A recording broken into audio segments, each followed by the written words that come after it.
विज्ञान कक्षा 10 science class 10 chapter number 2 of biology या चैप्टर नंबर 6 बोल सकते हो, बायोलॉजी का दूसरा और इस बुक का छठा। इसका नाम है नियंत्रण एवं समन्वय, जिसका मतलब होता है कंट्रोल एंड कोऑर्डिनेशन। ठीक, कंट्रोल एंड कोऑर्डिनेशन किसके ऊपर? हमारे शरीर के ऊपर। इसका मतलब एक बात आप समझ लो, हमारे शरीर पे हम किस तरीके से कंट्रोल करते हैं, कौन सा काम हम अपने आप कर सकते हैं, कौन सा काम हम अपने आप नहीं कर सकते, इसी को जानना इस चैप्टर में हमारे को है और कुछ भी नहीं है। इतना सा इजी चैप्टर है। देखो हमारे दिमाग, हमारा जो दिमाग है क्या है? दिमाग। इसको बोलते हैं CNS। क्या बोलते हैं? CNS मतलब सेंट्रल नर्वस सिस्टम। क्या बोलते हैं? Central nervous system. मतलब ये क्या है? Head office. क्या है? Head office. पूरे शरीर को चलाने का ठेका इसलिए ले रखा है। किसी के सर में गोली मार दो वो मर जाएगा, हाथ में मारो तो मर जाएगा, पैर में मारो तो मर जाएगा, लेकिन शायद कुछ बच्चों के घुटने पे गोली मारने से भी वो मर जाएंगे, क्योंकि उनका सेंट्रल नर्वस सिस्टम घुटने के आसपास होता है। मजाक कर रहा है, चलो ठीक है, कोई बात नहीं, तो मजाक की बात है। तो बेटा दिमाग इस पूरे शरीर को कंट्रोल करता है। तो ये क्या है? सेंटर है, सेंट्रल नर्वस सिस्टम है। जैसे आपका क्या है? CBSE क्या है? आपका सेंट्रल बोर्ड है। ठीक है, अच्छा अगली चीज देखो, अब ये पूरे शरीर से जुड़ा हुआ कैसे है? तो ये बेटा हमारा शरीर, पूरे शरीर से दिमाग न्यूरॉन से जुड़ा हुआ है, तंत्रिका तंत्र से जुड़ा हुआ है। क्या हम यहाँ पर छूते हैं, हमें यहाँ पर पता चल जाता है, हमें कोई मारता है, हमें यहाँ पर पता चल जाता है, फिर ये हमसे कहता है कि इसको उल्टा मारो, ऐसे मारो या कुछ उठाकर मारो, तो ये हमें बताता है। और फिर ये हमारे इस हाथ से बोलता है कि ये उठाओ, ऐसे मारो। ये सारी चीजें कौन बता रहा है? दिमाग बताता है। और कब बताता है? जब इसके पास इंफॉर्मेशन पहुंचती है। इंफॉर्मेशन पहुंचने के और भी तरीके हैं, आंख से भी इंफॉर्मेशन ली जाती है, देख के, सूंघ के पता चल जाता है, ठीक, और महसूस कर सकते हैं, मतलब गर्मी और सर्दी फील कर सकते हैं, और हम किसी को टच करके भी बताते हैं। क्या? टच करके भी फील करते हैं, जीभ से बताते हैं गर्म ठंडा है या तेज है, नमक है या मीठा है। ये बेटा सारे क्या होते हैं? सेंसरी नर्व, मतलब जिनसे संवेदना हमें पता चलती है, जिससे हमें संवेदना पता चलती है। बात समझ में आ गई? बहुत सारी आगे पीछे की चीजें एक साथ इकट्ठी करके बता रहा हूँ जो मेन काम है। ठीक है, अच्छा एक चीज देखो, हमारा सेंट्रल नर्वस सिस्टम जो है, CNS जो है दिमाग, ये दो चीजों से मिलकर बना है। पहला तो दिमाग है, क्या है? दिमाग है पहली चीज। दूसरी है बेटा स्पाइनल कोड। क्या? रीढ़ की हड्डी। देखते हो रीढ़ की हड्डी? इस रीढ़ की हड्डी के अंदर, ये रीढ़ की हड्डी खोखली होती है। कैसी होती है? खोखली। तो हमारी दिमाग से बेटा एक बड़ी, एक कैसी निकलती है? जड़ जैसी संरचना निकलती है, रूट जैसी, और इस पूरी कहाँ चलती है? इस पूरी रीढ़ की हड्डी में चलती है और नीचे तक जाती है। और ये हमारे पूरे शरीर में न्यूरॉन से जुड़ी हुई है। मतलब दिमाग में संदेश कैसे पहुंचता है? हाथों से, पैरों से, शरीर में हर जगह से रीढ़ की हड्डी, स्पाइनल कॉर्ड, और यहाँ से सीधा दिमाग में इंफॉर्मेशन पहुंच जाती है। हम आगे ये भी पढ़ेंगे कि कई बार हमारे दिमाग तक इंफॉर्मेशन पहुंचाए बिना भी हम कुछ काम कर देते हैं, क्योंकि हमारे पास टाइम की क्या होती है? बहुत कमी होती है। आप समझ जाओगे क्या है, आगे मैं आपको बताऊंगा। ठीक है बेटा, एक चीज और, हमारे शरीर में आने वाले बदलावों को हमारा दिमाग कंट्रोल सीधे तरीके से नहीं करता। तो ये काम कौन करता है? ग्रंथियां करती हैं। कौन करती हैं? ग्रंथियां करती हैं। जैसे हम क्या बोलते हैं? ग्लैंड्स बोलते हैं। क्या कहते हैं? ग्लैंड्स बोलते हैं, जिनसे निकलते हैं हार्मोन। जिससे क्या निकलते हैं? हार्मोन। इसके बारे में हम आगे पढ़ेंगे, कौन सा हार्मोन निकलता है, कहाँ पर होता है और क्या काम करता है। ये भी बेटा बहुत इंपॉर्टेंट है, ये चीजें आपसे पूछी जाएंगी ही जाएंगी। अच्छा, अब ये तो सेंट्रल नर्वस सिस्टम हो गया। इसके बाद अगला होता है बेटा पेरिफेरल नर्वस सिस्टम, मतलब बाकी शरीर के अंदर फैला हुआ नर्वस सिस्टम। ये शरीर की जानकारी लेता है, CNS तक, दिमाग तक पहुंचाता है, हमारी मेरुरज्जु मतलब हड्डी तक पहुंचाता है, स्पाइनल कॉर्ड तक पहुंचाता है, और फिर वो क्या करती है बेटा? डिसीजन लेती है कि आगे क्या करना है। ठीक है, क्योंकि हमारे दिमाग में ऐसा कुछ नहीं, किसी ने मेरे चाटा मार दिया तो मैं चाटा उसको तुरंत मार दूंगा। किसी ऐसे ने चाटा मार दिया जो हमसे बड़ा है तो हम शायद उल्टा ना मारे। तो हमारे दिमाग ने सोचा, उस परिस्थिति को समझा, ठीक है, और हमने ये भी सोचा आगे मार देंगे तो क्या होगा। तो हमारे शरीर से और हमारे दिमाग के अंदर जो कनेक्शन है वो न्यूरॉन से होता है। मैंने आपको बताया, क्या बताया? न्यूरॉन से होता है। तो बेटा न्यूरॉन कैसा होता है, जरा इसके बारे में देख लो। ये रहा न्यूरॉन। क्या रहा? ये रहा बेटा न्यूरॉन का चित्र। ये चित्र बहुत जरूरी है, देखने में बेहद आसान, लेकिन बार बार बेटा यूज होता है। ये न्यूरॉन का हेड है और ये उसकी टेल, मतलब उसका एंड है। क्या है? उसका एंड है। बेटा ये एक सिंगल न्यूरॉन का चित्र है। ऐसे हजारों न्यूरॉन आपस में जुड़े हुए होते हैं, ऐसे हजारों न्यूरॉन आपस में जुड़े हुए होते हैं, और इनके बीच में सूचना हमारे दिमाग तक, और दिमाग से जहां भी, जैसे हाथ तक सूचना पहुंचाने तो हाथ तक, पैर तक सूचना पहुंचानी चल रही है तो पैर तक, कमर तक, आंखों तक, ये सब पहुंचता रहता है। बात समझ में आ गई? ठीक है, तो न्यूरॉन का चित्र बनाने के लिए एक बार आप बेटा बोर्ड पे फोकस करो। तो न्यूरॉन का कैसे चित्र बनाएंगे? अगर न्यूरॉन का चित्र बनाने को आ जाए, बहुत आसान है बेटा।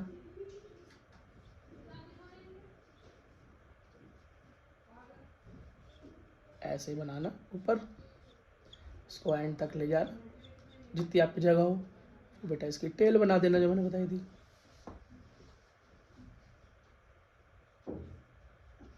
ये करिए। उसके बाद बेटा इसको दो दो पार्ट्स में डिवाइड कर देना। ठीक, इसका न्यूक्लियस बनाना, केंद्र बनाना, क्योंकि सेल है तो न्यूक्लियस होगा।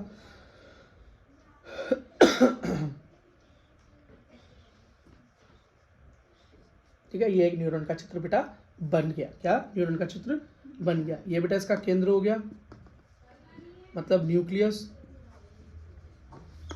ठीक है, ये इसके बेटा डेंड्राइट्स हो गए। क्या हो गए?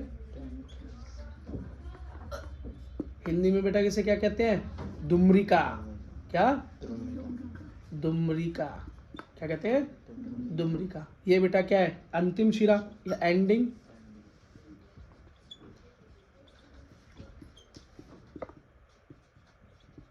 अंतिम सिरा हो गया। क्या हो गया?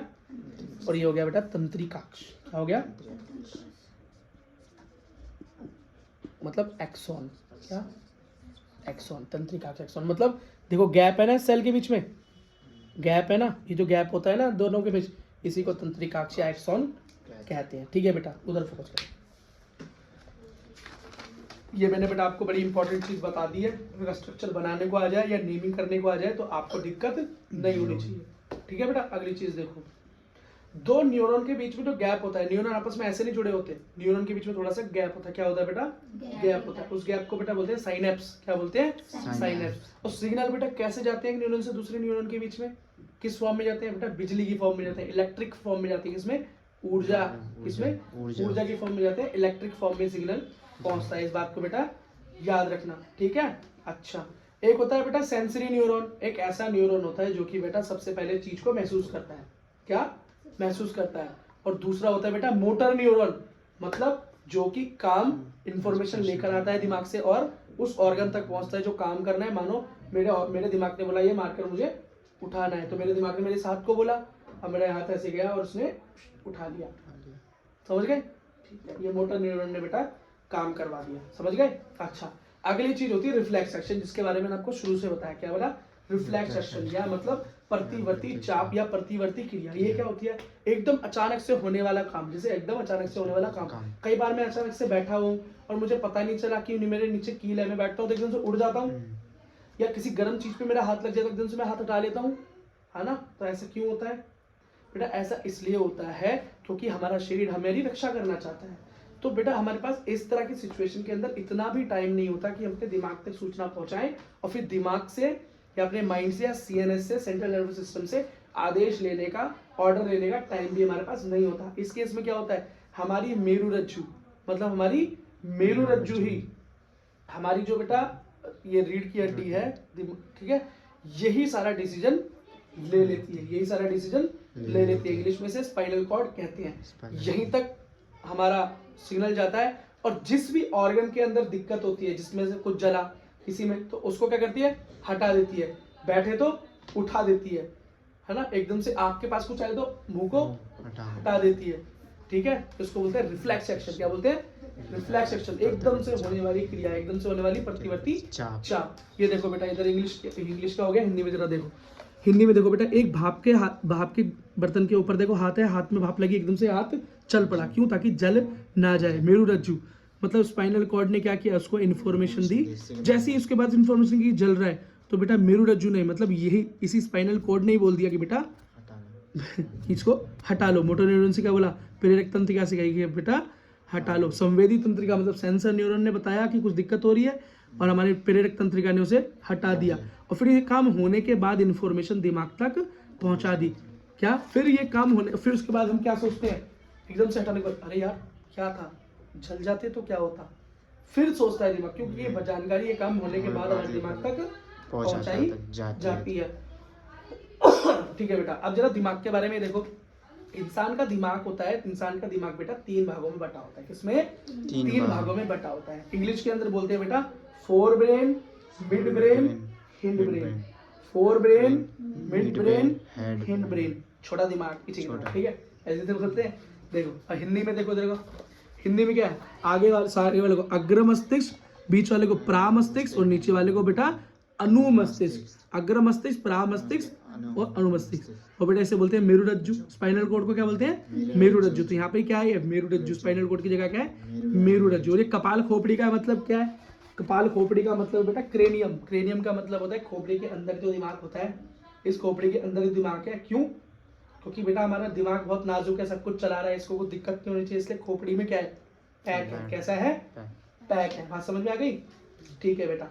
अच्छा एक बात याद रखना, हमारे जो फोर ब्रेन है, उस फोर ब्रेन का एक बड़ा इंपॉर्टेंट पार्ट है, वो हमें याद रखना पड़ेगा। उसका नाम है बेटा सेरेब्रम। क्या नाम है बेटा उसका? सेरेब्रम। क्या नाम है? सेरेब्रम। याद रखना, इसमें 2 नामों में बेटा दिक्कत होती है। अग्र मस्तिष्क का भाग है, मतलब हमारे फोर ब्रेन का भाग क्या है? सेरेब्रम। और हिंड ब्रेन क्या? नीचे की तरफ जो हमारा छोटा दिमाग जिसे बोलते हैं, उसका भाग है बेटा पोन्स, मेड्यूला और सेरेबेलम। देखो सेरेब्रम से मैच करता है ना, ऊपर क्या है? सेरेब्रम और नीचे क्या है? सेरेबेलम। वो फोरहेड का मतलब फोरहेड बोल रहा हूँ, फोर ब्रेन का पार्ट है। और बेटा वो किसके पार्ट है? हिंड ब्रेन के पार्ट है। किसके? हिंड ब्रेन के पार्ट है। अब बेटा और चीजें जरा इंपॉर्टेंट सुन लो। फोर ब्रेन का काम क्या है? हिंड ब्रेन का काम क्या है? मिड ब्रेन का काम क्या है? मतलब अग्र मस्तिष्क का काम क्या है? प्रा मस्तिष्क का काम क्या है? और हमारे अनु मस्तिष्क का काम क्या है? बेटा फोर ब्रेन का काम होता है सबसे पहले इन्फॉर्मेशन जब तुम हम देते हैं, जब मैं तुम्हें पढ़ा रहा हूँ इस टाइम तुम देख रहे हो, तो ये इन्फॉर्मेशन किसके थ्रू जाती है? उसी के थ्रू अंदर जाती है। क्यों? ये आंख, नाक वगैरह, आंख उसी से कनेक्टेड है। फोर ब्रेन हमारे फोर ब्रेन से अग्र मस्तिष्क से क्या है? कनेक्टेड है। दूसरा मेमोरी स्टोर करना, मतलब यहीं पे हमारे ये सारी चीजें क्या होती हैं? स्टोर रहती है। हमारी मेमोरी क्या होती है? यही होती है। हमारी मेमोरी क्या होती है? यही होती है। अगली चीज बेटा स्मेल, सूंघने की शक्ति, फील और टच, और गर्मी और सर्दी लगने का एहसास भी यही करवाता है। और साइकिल चलाते हुए बैलेंस या चलते हुए बैलेंस भी यही करवाता है। दूसरा बेटा क्या है? Hind brain. क्या? Hind brain. या हम क्या ये तो लास्ट है हिंड ब्रेन। मिड ब्रेन भी सुन लो बेटा, मिड ब्रेन के बहुत ज्यादा इंपॉर्टेंट काम नहीं होते। आप कह सकते हो हमारी आंखों की शक्ति और सुनने की ताकत मिड ब्रेन के पास होती है। और बेटा ये फोर ब्रेन और हिंड ब्रेन मतलब अग्र मस्तिष्क और अनु मस्तिष्क के बीच में कनेक्शन बनाने का काम करता है। ठीक है, अब जो हिंड ब्रेन के काम समझ लो, किसके? हिंड ब्रेन के काम समझ लो। तो इनवॉलंटरी काम, इनवॉलंटरी का काम क्या है बेटा? एक होता है ऐच्छिक, एक होता है अनैच्छिक। अभी बेटा समझ लो, वॉलंटरी और इनवॉलंटरी। इसका क्या मतलब है भाई? कुछ काम ऐसे होते हैं जो हम कंट्रोल कर सकते हैं, जैसे मेरे हाथ का चलना, मेरे मुंह का चलना, फिर आंखों का इधर उधर चलना, मेरा लेटना उठना बैठना, ये सब मैं कंट्रोल कर सकता हूँ। क्या मैं अपनी दिल की धड़कन को कंट्रोल कर सकता हूँ? क्या मैं अपने अंदर हो रहे डाइजेशन को रोक सकता हूँ? खाने के पचने को रोक सकता हूँ? क्या मैं अपने सर्कुलेशन को रोक सकता हूँ? नहीं रोक सकता ना। मैं इसलिए नहीं रोक सकता क्योंकि वो मेरे कंट्रोल में नहीं है। ये ऐसी चीजें जो कि चलती रहती हैं पर ये हमारे कंट्रोल में नहीं है। तो ये कौन कंट्रोल करता है? ये बेटा हिंड ब्रेन कंट्रोल करता है। और उसी के अंदर मैंने एक इंपॉर्टेंट पार्ट बताया था जिसका नाम था सेरेबेलम। क्या नाम बताया था? सेरेबेलम। ठीक है। और सेरेबेलम का काम क्या है? हमारी बॉडी का पोस्चर मेंटेन करना। लो जी मैं सीधा बैठ गया, ये उसका काम है। दूसरा मेरे शरीर को ठीक से बैलेंस करना। क्या? ठीक से बैलेंस करना। ठीक। और इसी के अंदर मैंने तुमको एक चीज और बताई थी, पोन्स। क्या बताई थी? पोन्स। उसका काम क्या है? इसका काम है बेटा हमारे शरीर में सांस की रेट को डिसाइड करना। जब मुझे सांस तेज लेनी होगी तो तेज दिलवाएगा, धीरे लेनी होगी तो धीरे दिलवाएगा। मैं रिलैक्स बैठा हूँ, नॉर्मल सांस ले रहा हूँ, तो मुझसे भी रिलैक्स बैठे हो और धीरे सांस ले रहे हो। जो कोई भाग रहा होगा तो कैसे करेगा? और तेज सांस लेगा। ठीक है। अब मेड्यूला ओब्लेंगाटा। क्या बेटा? मेड्यूला ओब्लेंगाटा का एक बारी काम सुन लो। Regulate heart beat by sneezing coughing. अभी मेडुला ओब्लेंगाटा का काम क्या है भैया? मेडुला ओब्लेंगाटा का काम है हमारे दिल की धड़कन को मेंटेन करना। क्या? हमारे दिल की धड़कन को मेंटेन करना, हमारी हार्ट बीट को मेंटेन करना। और दूसरा क्या है? जैसे हम चीखते हैं, एकदम से चीखते हैं, कोई जान के तो चीखते नहीं, जान के चीखने की प्रैक्टिस करते हैं, एकदम क्या होता है अपने आप ही छींक आ जाती है, वो भी वही करवाता है। उल्टी आने का मन करता है, वो भी Medulla. वही करवाता है मेडुला ऑब्लिंगेटा। और क्रेनियम क्या है? कपाल खोपड़ी क्या है भाई? कपाल खोपड़ी वो है जो हमारे दिमाग को बचा के रखती है। कपाल खोपड़ी क्या है? हमारे दिमाग को बचा के रखती है। हाँ, और एक चीज याद रखना, हमारे खोपड़ी के अंदर भी दिमाग के आसपास एक फ्लूइड भरा होता है, तरल भरा होता है, लिक्विड भरा होता है, उसको हम क्या बोलते हैं? उसे बोलते हैं हम सेरेब्रल स्पाइनल फ्लूइड या CSF शॉर्टकट से बोलते हैं। और कई लोग इसे बोलते हैं केमिकल लोचा। क्या बोलते हैं? केमिकल दिमाग का लोचा मत कर, क्या बोलते हैं? हाँ। अब बेटा एंडोक्राइन ग्लैंड्स के बारे में समझ लो। एंडोक्राइन ग्लैंड्स का मतलब होता है जो ऐसी ग्रंथि जो अंदर ही अपनी चीजों को, अपने हार्मोन्स को छोड़ती है। मैंने आपको शुरू में बताया था, इसमें हार्मोन के बारे में पढ़ना है। तो कौन सा हार्मोन है, उसका क्या नाम है, उसका क्या काम है, एक बार जरा NCERT का चित्र देख लो आप। इंग्लिश मीडियम वाले जरा टेंशन में मेंशन ना हो जाए, मैं उनको इंग्लिश में भी बता दूंगा। ये देखो बेटा, ये स्त्री और पुरुष का चित्र है। हार्मोन बेटा टोटल हमारे सेम है, सिर्फ नीचे ही हमारे हार्मोन्स दोनों अलग होते हैं। जनन अंग के जो हार्मोन है यही अलग होते हैं, बाकी सारे हार्मोन हमारे कैसे होते हैं? सेम होते हैं। कैसे होते हैं? सेम होते हैं। देखो कौन सा हार्मोन कहाँ पर, कौन सी ग्रंथि, कौन सी ग्लैंड कहाँ पर है? देखो पीनियल ग्लैंड हमारी दिमाग में, पीयूष ग्रंथि हमारी दिमाग में, हाइपोथैलेमस क्या हमारी सबसे बड़ी ग्रंथि? दिमाग में। ठीक है, प्राटुव ग्रंथि, अवटुव ग्रंथि, थायराइड ग्रंथि ऊपर, अग्नाशय पे, और अधिवृक्क ग्रंथि भी हमारी कहाँ पे? किडनियों के ऊपर। वृषण ग्रंथि कहाँ पे? हमारे जननांग में। बेटा लड़कियों के अंदर पूरी की पूरी सेम है, सिर्फ और सिर्फ नीचे अंडाशय है और कोई डिफरेंस नहीं है। मैं इंग्लिश में भी बताऊंगा आपको, तो सबसे कुछ इंपॉर्टेंट आप बेटा नाम और उनके काम सुनते चले जाओ। सबसे पहली ग्लैंड है बेटा एड्रिनलिन ग्लैंड। क्या? Adrenaline gland. बेटा एड्रिनलिन ग्लैंड को ही अधिवृक्क ग्रंथि कहते हैं, जो हमारी किडनी के ऊपर है। इसका काम क्या होता है बेटा? डर का हार्मोन, लड़ाई का हार्मोन और फ्लाइट का हार्मोन, जो तुम देखते हो झूले पे चढ़ते हुए तितलियां हो जाती है पेट में, ये काम कौन करवाता है? डर कौन लगवाता है? कपकपी छूटने लगती है लड़ाई से पहले, ये कौन करवाता है? एड्रिनलिन ग्लैंड करवाती है। इससे निकलने वाले हार्मोन का नाम है एड्रिनलिन। दूसरा हार्मोन है हमारा भैया थायरोक्सिन। क्या? थायरोक्सिन। थायराइड ग्लैंड से निकलता है। क्या होती है? यहाँ होती है। क्या होती है? यहाँ होती है ना। और पीयूष ग्रंथि से क्या निकलता है? पिट्यूटरी ग्लैंड हमारा कौन सा निकलता है? ग्रोथ हार्मोन, मतलब जिससे हमारी हाइट वगैरह बढ़ती है। क्या? हाइट बढ़ती है। अगर बेटा किसी की पीटी ग्लैंड में दिक्कत हो जाए, कम हार्मोन निकले तो उसकी हाइट छोटी रह जाती है, और बिल्कुल काम ना करे तो बिल्कुल बौना रह जाता है, और ज्यादा काम कर जाए तो उल्टा सीधा लंबा हो जाता है, अच्छा नहीं लगता देखने में। ठीक है, ठीक है। अब बेटा थायरोक्सिन ग्लैंड के बारे में सुन लो। थायरोक्सिन ग्लैंड जो थायराइड ग्लैंड है यहाँ पे, ठीक है, ये क्या करती है बेटा? इसका काम होता है हमारे बॉडी की ग्रोथ को मेंटेन करना। बेटा दूसरा काम होता है इसका प्रोटीन की सिंथेसिस करना। क्या? प्रोटीन की सिंथेसिस करना, और फैट का मेटाबॉलिज्म करना।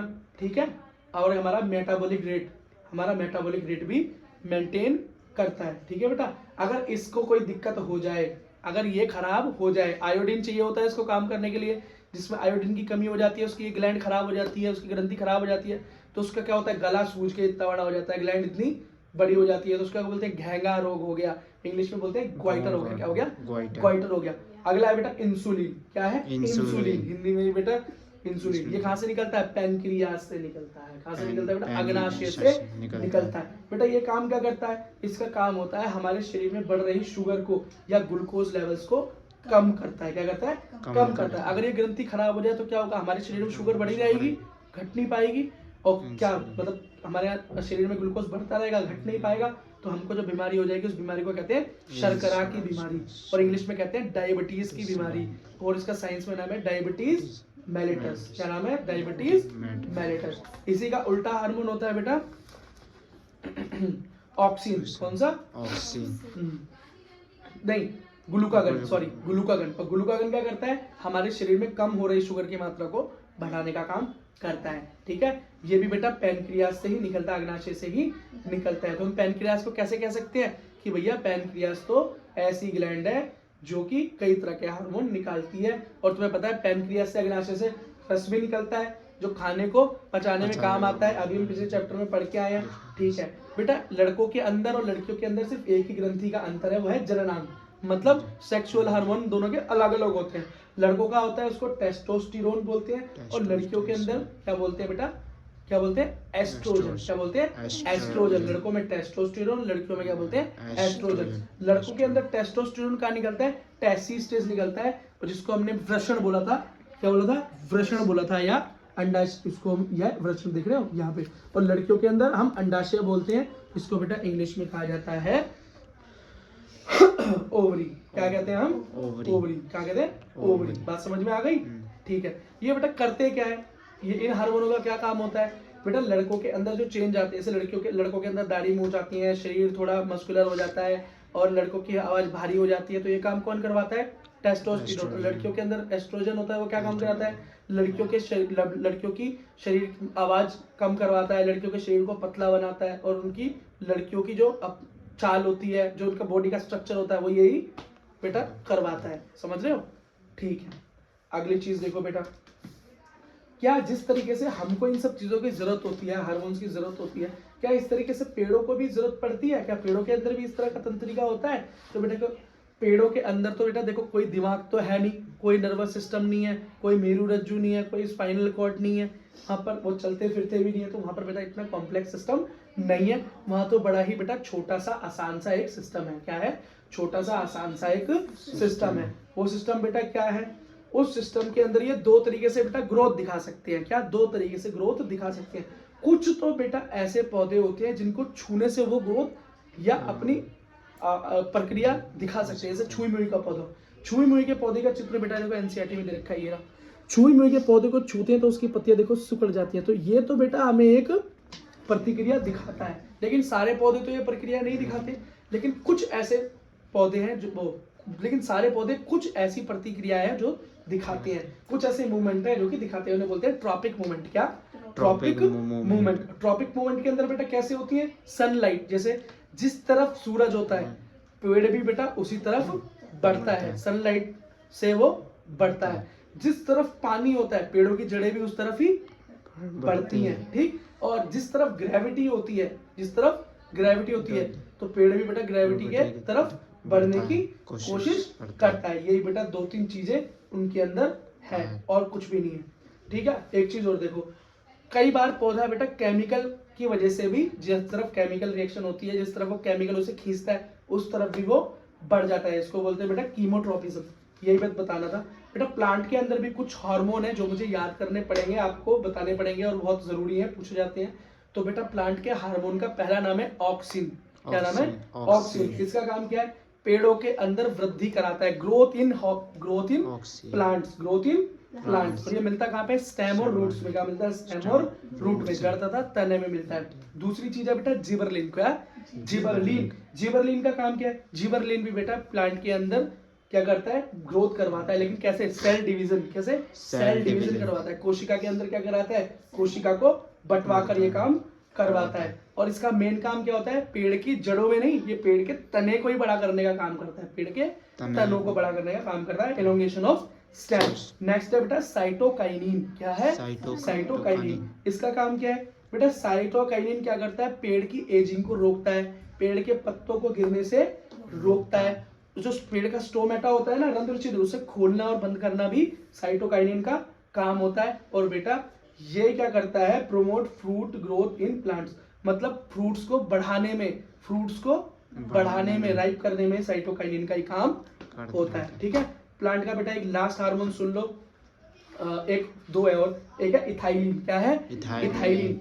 फ्रूट्स को बहुत तेजी से पकाने का काम कौन करेगा, इथाइलिन करेगा। क्या करेगा, इथाइलिन करेगा। रात तो रात पका डालेगा। इथाइलिन मारते हैं ना केलों पे, देखा होगा तुमने, ठीक है। हरा केला सुबह तक पीला हो जाता है, इथाइलिन। और बेटा एक लास्ट ऐसा इनका हार्मोन है प्लांट का जो कि सारे काम उल्टे करता है, उसका नाम है एब्सिसिक एसिड। एब्सिसिक एसिड क्या करता है भाई, प्लांट की ग्रोथ को रोक देता है, प्लांट के पत्तों को गिरा देता है, प्लांट के फ्रूट्स को गिरा देता है, और स्टोमेटा को बंद करवा देता है, रंध्र छिद्र को बंद करवा देता है। ये सारे उल्टे काम करने वाला कौन है, एब्सिसिक एसिड है बेटा। इसको याद रखना, और इसी के साथ हमारा ये चैप्टर खत्म।